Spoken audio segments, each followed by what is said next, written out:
मध्य प्रदेश सहकारिता कर्मचारी महासंघ का धरना प्रदर्शन लगातार चल रहा है। सहकारिता विभागों में काम करने वाले समस्त कर्मचारी आंदोलित हैं। यह सभी वह कर्मचारी हैं जो खरीदी केंद्रों में कार्यरत हैं। इन्हीं कर्मचारियों के द्वारा शासकीय राशन दुकानों में सेवाएं प्रदान की जाती हैं। शासकीय राशन दुकानों का संचालन इन्हीं लोगों द्वारा किया जाता है। सहकारिता कर्मचारी महासंघ मांग कर रहा है उन्हें शासकीय कर्मचारियों की तरह भत्ता प्रदान किया जाए और सुविधाएं दी जाए। इस संबंध में सहकारिता महासंघ ने सहकारिता मंत्री को भी प्रदेश स्तर पर ज्ञापन सौंपा है। इन लोगों का कहना है सहकारिता मंत्री द्वारा इन्हें आश्वस्त किया गया है कि मुख्यमंत्री को इस मामले में प्रपोजल बनाकर भेजा जाए। जिला स्तरीय भाजपा विधायकों को भी सहकारिता महासंघ ने अपनी मांगों के समर्थन में ज्ञापन सौंपा है। इस मामले में यह बात भी सामने आ रही है सहकारिता के कर्मचारी शासकीय कर्मचारियों की श्रेणी में नहीं आते, इसलिए उन्हें वेतन भत्ते की सुविधाएं नहीं दी जा सकती। सहकारिता कर्मचारी महासंघ का कहना है उन्हें वेतन ना दिया जाए लेकिन भत्ता प्रदान किया जाए। सहकारिता के अंतर्गत जो भी काम उनके द्वारा किए जा रहे हैं, अगर उन्हें आर्थिक हानि होती है उनकी क्षतिपूर्ति सरकार को करनी होगी। सहकारिता कर्मचारी महासंघ की हड़ताल से खरीदी केंद्रों में काफी प्रभाव देखा जा रहा है। अनाज पीसने आ रहा किसान परेशान हो रहे हैं। मध्य प्रदेश सहकारिता कर्मचारी महासंघ ने ऐलान किया है अगर उनकी मांगे पूरी नहीं की जाती तो समस्त कर्मचारी सामूहिक रूप से इस्तीफा दे देगा। कब से प्रताड़ित हो रहे हैं और क्या मांगे हैं? मध्य प्रदेश सरकार की कर्मचारी विरोधी जो ये सरकार है और हम जो 55,000 सहकारिता के कर्मचारी हैं आज इस शासन से बहुत दुखी हैं और हमारा पूरा 55,000 कर्मचारी दिनांक 23/3 से आज सड़कों पर है। अगर सरकार ने हमारी मांग नहीं मानी तो आगामी आंदोलन और तीव्र होगा, जिसकी समस्त जवाबदारी शासन और प्रशासन की होगी। धरना प्रदर्शन भी किए जा रहे हैं। हाँ, लगातार पूरे प्रदेश में 52 जिलों में हमारे सभी साथी आज पंडालों पर हड़ताल कर रहे हैं और किसान और पीडीएस राशन दुकानें सारी बंद हैं। कहीं ना कहीं आम पब्लिक को बहुत परेशानी का सामना करना पड़ रहा है। शासन को आपके द्वारा काफ़ी लाभ पहुंचाया जाता है लेकिन फिर भी ध्यान नहीं दे रहा, क्या कारण है? हमारे कारण ही जो हम गेहूं खरीदी करते हैं और बाहर से सरकार को इसको प्रशस्ति पत्र दिया जाता है कि मध्य प्रदेश में बहुत अच्छी खरीदी हुई, बहुत लाभ हुआ। हम छोटे छोटे कर्मचारियों के कारण ही सरकार को इसका लाभ मिलता है, लेकिन आज सरकार से हम ही लोग दुखी हैं और 7,000 में विगत दिनों से 2-4-10 साल से 7,000 पेमेंट में काम कर रहे हैं, जिससे हमारे परिवार का पालन पोषण नहीं हो पा रहा है। इस कारण आज हम सरकार के विरोध में दिनांक 23/3 से हड़ताल पर हैं। शासकीय कर्मचारियों का भत्ता बढ़ाया जाता है, विधायकों को बढ़ाया जाता है, मंत्रियों का, आप क्या मानते हैं कि आपको कैसे लाभ मिलना चाहिए? हमारा कहना यह है कि जब सारे लोग, चाहे वो मंत्री हों, मिनिस्टर हों, अपनी अपनी सीटों में बैठकर ताली बजाकर थपथपाकर अपना पेमेंट और भत्ता सारे लोग बैठ के कानून पास कर लेते हैं, तो हम छोटे छोटे कर्मचारियों का हित क्यों नहीं देखते? हमारा सरकार से माननीय मुख्यमंत्री जी से कहना है कि हम छोटे छोटे कर्मचारी हैं, लगातार शासन की योजनाएं चला रहे हैं, हमको भी भरपूर वेतन मिलना चाहिए, जिससे हमारा भी परिवार का पालन पोषण हो सके। नवल कंपरिया, पूर्व जिलाध्यक्ष कर्मचारी महासंघ, भोपाल, जबलपुर।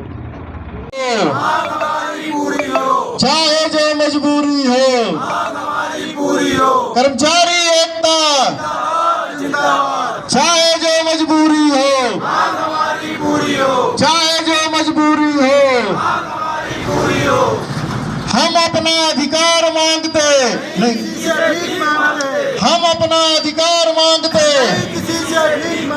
कर्मचारी एकता कर्मचारी एकता बस हो गया। अब आप थोड़ा सा बताएंगे ना इसमें किस वजह से लेगा, मतलब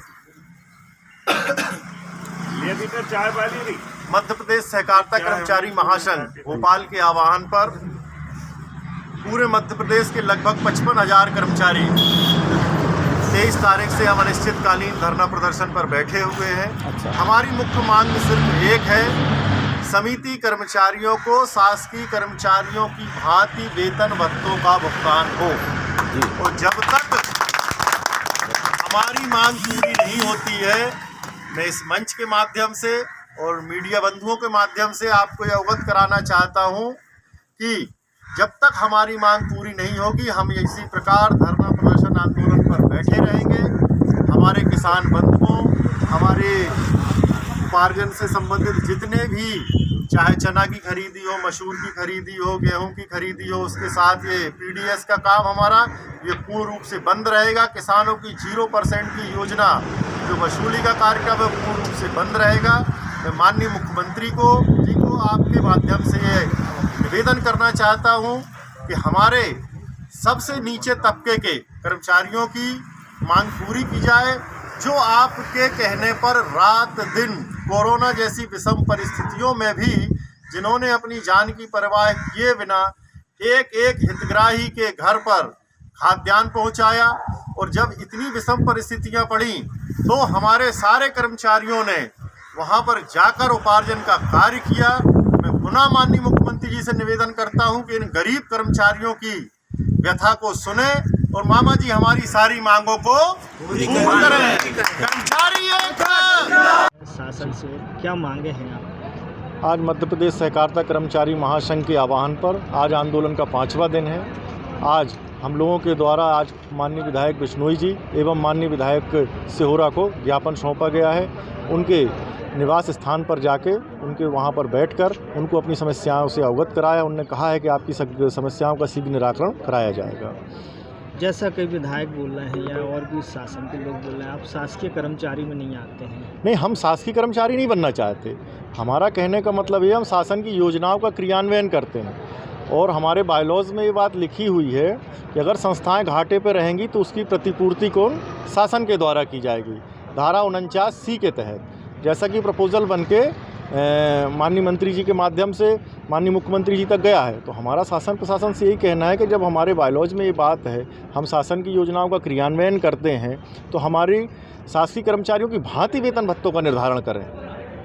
आपके द्वारा शासन को काफ़ी लाभ पहुंचाया जाता है, आपकी हड़ताल से किसानों को कितना नुकसान है? भाई, हमारी आंदोलन से सीधा सीधा भी गेहूं, धान, चना, मसूर खरीदी है वो पूर्ण रूप से प्रभावित होगी। उसके साथ साथ अभी शासन की बहुउद्देशीय योजना 0% पर ब्याज, हम लोगों ने अभी खाद बांटी थी, कर्ज बांटा हुआ था, अगर समय पर उनका भुगतान नहीं होगा तो उनको ब्याज लगेगा, किसान डिफाल्टर हो जाएंगे। आगे की रणनीति क्या है? आगे की रणनीति महासंघ के द्वारा तय है। 1 तारीख को हम लोग सामूहिक इस्तीफा माननीय मुख्यमंत्री कार्यालय में जाकर देंगे। लगभग कितने कर्मचारी? लगभग 55,000 कर्मचारी पूरे मध्य प्रदेश के हैं और सारे लोग इस बार पूरी इच्छा शक्ति के साथ, अगर शासन ने इस बार हमारी मांग नहीं मांगी तो हम लोग जाकर माननीय मुख्यमंत्री निवास का घेराव करेंगे और वहीं पर जाकर इस्तीफा सौंप देंगे। आपका नाम? राहुल तिवारी, जिलाध्यक्ष, जबलपुर कटनी। जबलपुर से आशीष वात्रे की रिपोर्ट।